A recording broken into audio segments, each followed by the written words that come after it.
पूजा के पिताजी उसकी माँ के पास बैठ गए और उन्होंने कहा, मैंने आस पड़ोस वालों से पूछा था, किसी को कुछ नहीं पता। अब मुझे समझ में आ रहा है कि उन्हें मेरी चिट्ठी क्यों नहीं मिली और मुझे कोई जवाब क्यों नहीं मिला।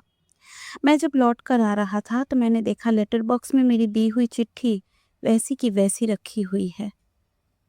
पूजा अब और नहीं सुन सकती थी। वो दौड़कर अपने कमरे के अंदर आ गई और सीधा बिस्तर पे पड़े अपना चेहरा उसने तकिए में ढक लिया और फूट फूट कर रोने लगी। उसने न जाने कितने सपने देखे थे, उसने न जाने कितनी उम्मीदें सजाई थी, लेकिन सब कुछ टूट गया।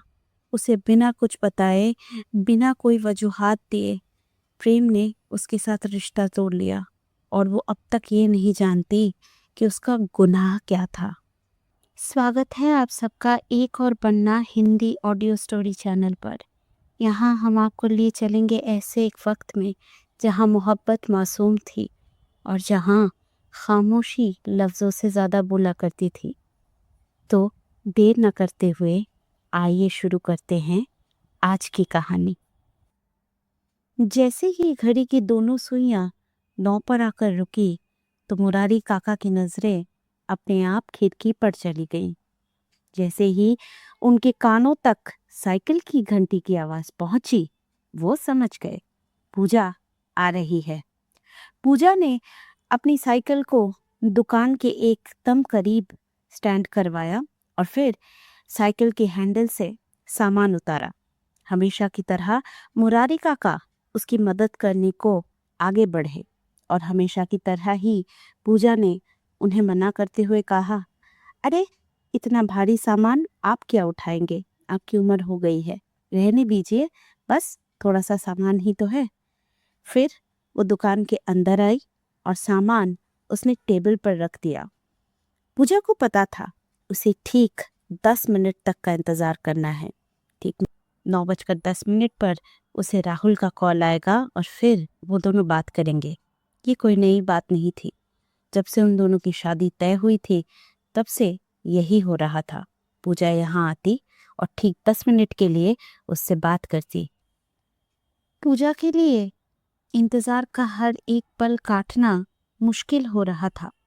इसीलिए वो अपना ध्यान भटकाने के लिए मुरारी काका से बात कर रही थी। ऐसा वो हमेशा किया करती थी। मुरारी काका भी उससे बात कर रहे थे, फिर भी उनसे उसकी बेचैनी छुपी हुई नहीं थी। लेकिन वो ऐसा जता रहे थे जैसे ये बात उनके ध्यान में बिल्कुल नहीं आई। बात करते करते बीच बीच में पूजा घड़ी की तरफ देख रही थी। वैसे तो हर रविवार को अब तक प्रेम का कॉल आ जाता है, लेकिन आज पता नहीं क्यों अब तक कॉल नहीं आया। धीरे धीरे वक्त बीतता गया। पहले 9:15 हुए, फिर 9:30, फिर 9:45। जैसे जैसे वक्त बीत रहा था वैसे ही पूजा के चेहरे पे उदासी छा रही थी। जब 10 बज गए तो पूजा ने अपनी उदास नजरें आखिरकार घड़ी से हटाई। वो उठकर खड़ी हुई। उसके चेहरे को देखकर मुरारी काका को बहुत बुरा लग रहा था। पूजा ने अपने सामान का थैला उठाया और कहा, आज बात करते करते बहुत देर हो गई, वापस घर भी जाना है और खाना भी बनाना है, मैं बाद में आऊंगी। ये कहकर पूजा बाहर निकलने के लिए दरवाजे की तरफ जब जाने लगी तो मुरारी काका ने उससे कहा, अगर उसका कॉल आया तो मैं उसे बता दूंगा कि तुम यहाँ उसका इंतजार कर रही थी। पूजा जा ही रही थी। उसने मुड़कर मुस्कुराकर कहा, इसकी जरूरत नहीं है काका, मुझे यकीन है उसका कॉल नहीं आएगा। अगर उसका कॉल आना होता तो अब तक आ चुका होता। आप मेरी चिंता मत कीजिए, मैं बिल्कुल ठीक हूँ। ये कहकर पूजा दुकान से बाहर निकल गई। फिर अपनी साइकिल पर बैठकर वो दुकान से दूर जाने लगी। उसे जाता हुआ देखकर मुरारी काका भी उदास हो गए। धीरे धीरे उसकी साइकिल दूर दूर बहुत दूर चली गई। पूजा अपने घर लौटकर आने के बाद भी सारा दिन परेशान रही। ये बात सच है कि उसके और प्रेम का रिश्ता उन दोनों के घर वालों की मर्जी से तय किया गया था, लेकिन ये भी सच है कि उनकी शादी से पहले ही उन दोनों को एक दूसरे से प्यार हो गया था। दरअसल बात यूँ थी कि प्रेम शहर से दूर एक सरकारी स्कूल में मैथ्स पढ़ाया करता था। उन दोनों का रिश्ता तय होने के बाद वो दोनों एक दूसरे से जुड़े रहने के लिए एक दूसरे को चिट्ठी लिखा करते थे। वैसे तो चिट्ठी लिखना उसे अच्छा ही लगता था, लेकिन चिट्ठियों के साथ मुसीबत ये थी कि उन चिट्ठियों को पहुंचने में बहुत वक्त लग जाता था। लेकिन फिर भी वो दोनों सब्र करके किसी तरह अपनी जिंदगी निकाल रहे थे, और कोई रास्ता भी तो नहीं था। पूजा के घर में लैंडलाइन नहीं थी, और प्रेम जहाँ पर रहता था वहाँ पे भी लैंडलाइन का कोई इंतज़ाम नहीं था। ऐसे ही सब कुछ चल रहा था। फिर पिछली बार सर्दी की छुट्टियों में जब प्रेम फिर से घर आया तो वो एक दिन पूजा से मिला और उसने उसे एक ऐसी खबर दी जिससे सब कुछ बदल गया। प्रेम ने पूजा को बताया कि वो जहाँ रहा करता था वहां से लगभग 2 किलोमीटर दूर एक पीसीओ खुला है। उसने कहा, मैं एक काम करूंगा, हर रविवार को ठीक 9:10 पर मैं तुम्हें कॉल करूंगा। तुम मुरारी काका के पीसीओ पर आ जाना, हम दोनों बात कर लिया करेंगे। पूजा को वैसे ये बात पसंद तो आई थी, लेकिन फिर उसने कहा, लेकिन सिर्फ मुझसे बात करने के लिए आप इतनी दूर आएंगे? एक तो छुट्टी का दिन मिलता है आपको, उसमें भी आप मेरे लिए। प्रेम ने उसे रोक दिया। हफ्ते में एक बार तो हमें एक दूसरे से बात करने का मौका मिलेगा, अपने सुख दुख बांटने का और एक दूसरे को जानने का मौका मिलेगा, और सिर्फ मुझे 2 किलोमीटर साइकिल चलानी पड़ेगी, इसलिए तुम मुझे इस मौके से दूर रखना चाहती हो? मैं नहीं मानने वाला। अब मान भी जाओ, इतनी कठोर मत बनो। पूजा को मनाना थोड़ा मुश्किल तो था, लेकिन आखिरकार प्रेम ने उसे मना ही लिया, और पूजा ने उसे मुरारी काका के पीसीओ का नंबर दे दिया। बस उस दिन के बाद प्रेम जब स्कूल लौट गया तो वो हर रविवार को पूजा को मुरारी काका के पीसीओ पर कॉल किया करता था। ये सिलसिला पिछले कई महीनों से चल रहा था। ऐसा एक रविवार नहीं गुजरा जहाँ पूजा मुरारी काका के पीसीओ सही वक्त पर ना पहुंची हो और प्रेम का कॉल उसे नहीं आया हो। पूजा की तरह प्रेम भी पूरे हफ्ते इसी एक दिन का इंतजार करता था।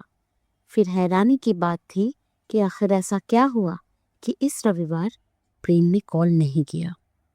यहाँ पूजा प्रेम की चिंता में घुल रही थी तो वहाँ उसके माता पिता भी परेशान थे। यूं तो पूजा के पिता अगर पूजा की सास को चिट्ठी लिखते थे तो उसका जवाब बहुत जल्दी आ जाया करता था, लेकिन उनकी पिछली चिट्ठी लिखने के बाद बहुत दिन गुजर गए, अब तक जवाब नहीं आया। एक अजीब सा डर पूजा के माता पिता के दिल में धीरे धीरे बैठ रहा था, लेकिन वो उस डर के बारे में बात नहीं करना चाहते थे। आखिर वो लड़की के माता पिता थे। जो बात उनके दिल में घर कर रही थी उसे जबान तक लाने में भी वो डर रहे थे। उस रात पूजा के पिता ने उसे अपने पास बुलाया और अपने पास बिठाकर उन्होंने कहा, देखो बेटा, अब तुम बड़ी हो गई हो, हम तुमसे कुछ नहीं छुपाते, इसीलिए सोचा तुम्हें ये भी बता दें।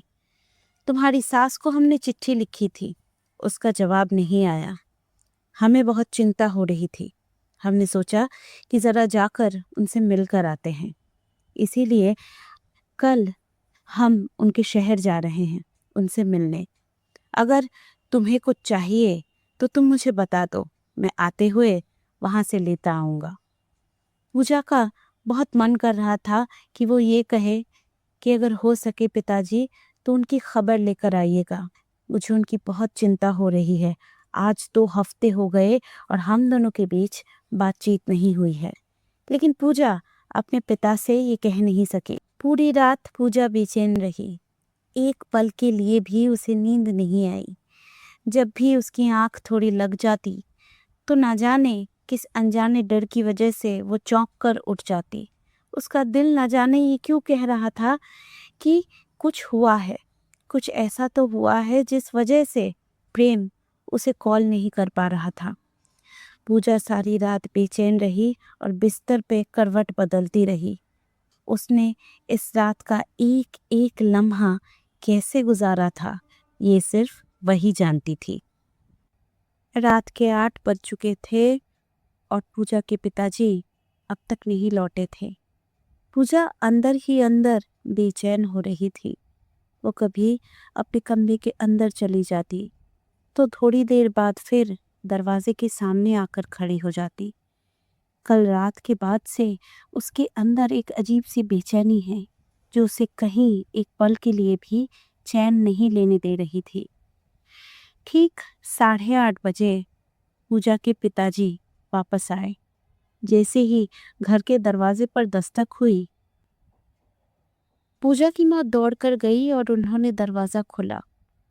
पूजा तब तक अपने कमरे के दरवाजे तक आ चुकी थी। उसने देखा उसके पिताजी का चेहरा बहुत गंभीर है। उसे समझ में नहीं आ रहा था आखिर हुआ क्या। पूजा के पिताजी अंदर आए और सबसे पहले उनकी नज़र पूजा पर पड़ी। पूजा की माँ ने उनसे पूछा, ए जी, आप वहाँ गए थे ना, कि क्या हुआ? उन्होंने किसी तरह अपने हाथ का बैग पूजा की माँ को पकड़ाया और कहा, खबर अच्छी नहीं है पूजा की माँ। मैं वहाँ गया तो मुझे पता चला उनके घर में ताला लगा हुआ है। आसपास वालों से पूछा तो उन्होंने बताया कि कल रात को किसी को कुछ बिना बताए प्रेम जी की माँ कहीं चली गई है। ये सुनकर पूजा की माँ सोफे पर बैठ गई और उन्होंने अपना सर पकड़ लिया और वो बोलने लगी, ये आप क्या कह रहे हैं? आप जानते भी हैं अगर इस बात का किसी को पता चला तो क्या होगा? वो कहाँ गए हैं? आपको कुछ नहीं पता? आपने किसी से पूछा नहीं? पूजा के पिताजी उसकी माँ के पास बैठ गए और उन्होंने कहा, मैंने आस पड़ोस वालों से पूछा था, किसी को कुछ नहीं पता। अब मुझे समझ में आ रहा है कि उन्हें मेरी चिट्ठी क्यों नहीं मिली और मुझे कोई जवाब क्यों नहीं मिला। मैं जब लौट कर आ रहा था तो मैंने देखा लेटर बॉक्स में मेरी दी हुई चिट्ठी वैसी की वैसी रखी हुई है। पूजा अब और नहीं सुन सकती थी। वो दौड़कर अपने कमरे के अंदर आ गई और सीधा बिस्तर पे पड़े अपना चेहरा उसने तकिए में ढक लिया और फूट फूट कर रोने लगी। उसने न जाने कितने सपने देखे थे, उसने न जाने कितनी उम्मीदें सजाई थी, लेकिन सब कुछ टूट गया। उसे बिना कुछ बताए, बिना कोई वजूहात दिए प्रेम ने उसके साथ रिश्ता तोड़ लिया और वो अब तक ये नहीं जानती कि उसका गुनाह क्या था। पिछले हफ्ते जब पूजा मुरारी काका के पीसीओ पर प्रेम के कॉल का इंतज़ार तो करती रही, लेकिन प्रेम का कॉल नहीं आया। उसी वक्त उसने सोच लिया था कि अगले हफ्ते वो यहाँ नहीं आएगी। वो प्रेम के कॉल का अब कभी इंतज़ार नहीं करेगी। अगर प्रेम को उसे कॉल नहीं करना तो ना करे। पूजा भी अब उससे कोई रिश्ता नहीं रखेगी। वैसे भी जिस तरह किसी को कुछ बिना बताए प्रेम और उसकी माँ बिल्कुल गायब हो चुके थे, उसके बाद पूजा को ये उम्मीद नहीं थी कि कभी उसे उन लोगों की कोई खबर भी मिलेगी। लेकिन भले ही पूजा ने खुद से कई वादे किए हो, उसका दिल उसकी बात मानने को तैयार नहीं था। जैसे ही रविवार आया, पूजा अपने दिल के हाथों मजबूर हो गई और ना चाहते हुए भी वो मुरारी काका के पीसीओ पहुंच गई। पूजा सही वक्त पर दुकान पर पहुंच गई थी और रोज की तरह सामान लेकर बेंच पर बैठ भी गई। मुरारी काका हर बार की तरह उससे बात तो कर रहे थे, मगर सवाल उनके दिल में भी था कि क्या आज कॉल आएगा। बात करते करते वो दोनों बीच बीच में घड़ी की तरफ देख रहे थे। 9:10 बस होने ही वाले थे। धीरे धीरे वक्त बीतता गया और आखिरकार वो घड़ी आ गई। जैसे ही घड़ी में 9:10 हुए, उन दोनों ने घड़ी की तरफ देखा। पूजा अपनी सांस रोककर इंतजार कर रही थी। जैसे वो एक फैसला करना चाहती हो। जैसे आज का कॉल ये फैसला करेगा कि प्रेम की जिंदगी में उसकी कोई अहमियत है भी या नहीं। पूजा को अपने सवाल के जवाब के लिए ज्यादा इंतजार करना नहीं पड़ा। जैसे ही 9:10 हुए, फोन की घंटी बजी। वैसे तो जब ये कॉल आता है तो सबसे पहले मुरारी काका इस कॉल को उठाते हैं। प्रेम कुछ देर उनसे बात करता है, थोड़ा उनका हालचाल पूछता है। फिर वो पूजा को फोन लेने। जैसे ही कॉल आई, पूजा बेंच से उठी और रिसीवर की तरफ चलने लगी। मुरारी काका को दिख रहा था वो कितनी बेचैन है, इसलिए उन्होंने रिसीवर उठाया और पूजा के हाथ में सीधा रिसीवर थमा दिया। पूजा ने रिसीवर अपने कानों से लगाया तो उसे प्रेम के सांसों की आवाज़ सुनाई दे रही थी। उसकी सांसें बहुत गहरी चल रही थी, जैसे मानो उसकी तरह वो भी बेचैन था। इससे पहले कि पूजा कुछ कह पाती, प्रेम ने उससे कहा, आई एम सॉरी पूजा, मैं पिछले हफ्ते तुम्हें कॉल नहीं कर सका। दरअसल मुझे बहुत बुखार आया था। बुखार में मैं 2 दिन तक बिल्कुल बेहोश पड़ा रहा। जब मैं बेहोश पड़ा हुआ था तो मेरे मकान मालिक ने और उनके परिवार के लोगों ने मेरी बहुत सेवा की। मुझे होश आया तो मैंने उन्हें अपनी माँ को खबर देने को कहा। उनके खबर देने के बाद मेरी माँ यहाँ आई थी। वो रात को खबर सुनते ही जल्दी जल्दी निकल गई, जिस वजह से किसी को कुछ बताने का उन्हें मौका ही नहीं मिला। ये बात सुनकर पूजा हैरान रह गई। इतना सब कुछ हो गया और उसे इस बात की खबर तक नहीं थी। उसे दिल ही दिल में बुरा भी लगा।